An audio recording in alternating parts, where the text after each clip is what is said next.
I wasn't supposed to hear anything. The anesthesia should have kept me swallowed in silence. But somewhere between sedation and waking, I floated.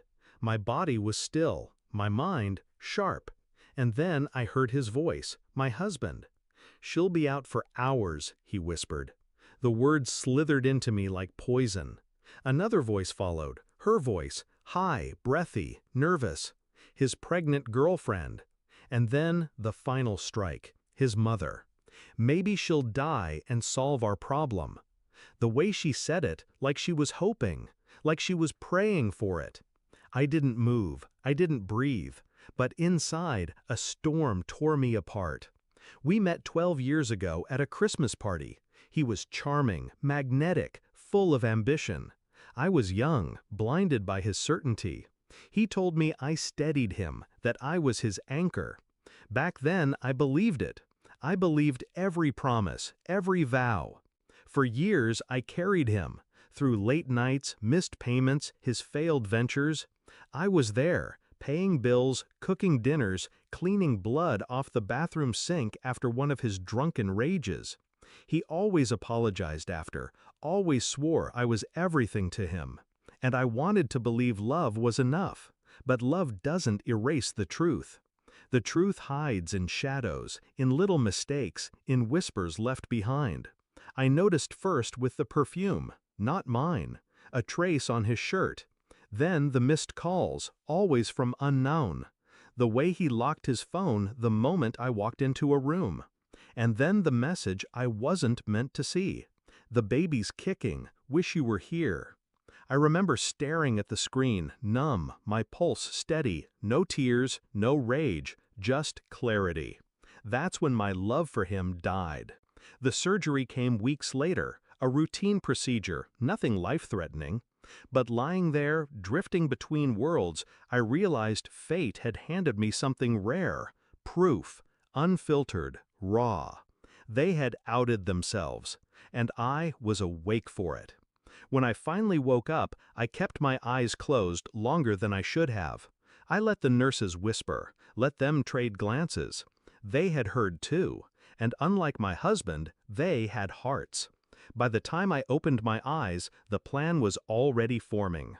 I didn't scream, I didn't confront him. That's what he expected. Drama, tears, weakness. Instead, I smiled at him, kissed his cheek, thanked his mother for visiting. I even asked the girlfriend if she was eating enough. The act was flawless. Behind the curtain, I was moving quietly, strategically. The nurses helped. They had seen enough affairs, enough betrayals to know which side justice lived on. Every phone call my husband made from that room, recorded. Every cruel word from his mother, noted. Every visit from the girlfriend, her hand cradling her belly like a trophy, documented. By the time I was discharged, I had a file, thick, unshakable. I waited.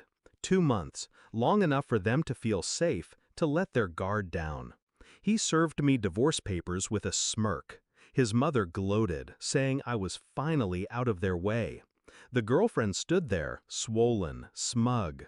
And I signed, without hesitation, without fight. Because fighting in that moment wasn't strategy. Revenge was patience. The court date came. He expected a swift victory, division of assets in his favor, custody of nothing because we never had children. His new family, his shiny future, secured.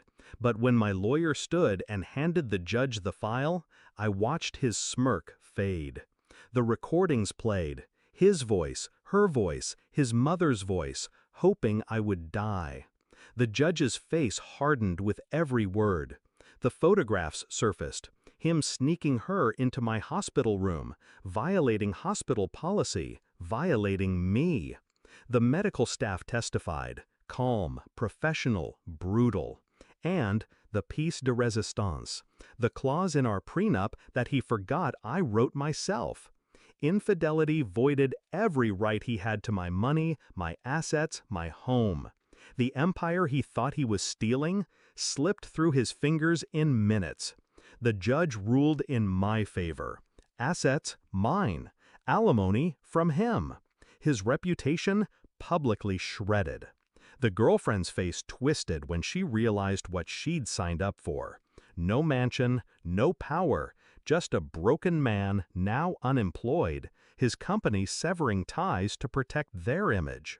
And his mother, reduced to a whisper in the back row, pale, silent, humiliated. I walked out of that courtroom taller than I'd ever stood. My pulse was calm, my hands steady. Justice didn't come from screaming. It came from silence, from patience, from letting them believe I was weak while I sharpened the knife behind my back. That night, I slept peacefully, for the first time in years. I often replay the moment in the hospital, their voices echoing over me, thinking I was gone, and I smile, because that moment was their undoing. They wished for my death. Instead, I buried them alive, in truth, in shame, in the ruins of their own arrogance. And that's the thing about betrayal. It doesn't break me anymore. It fuels me. Because while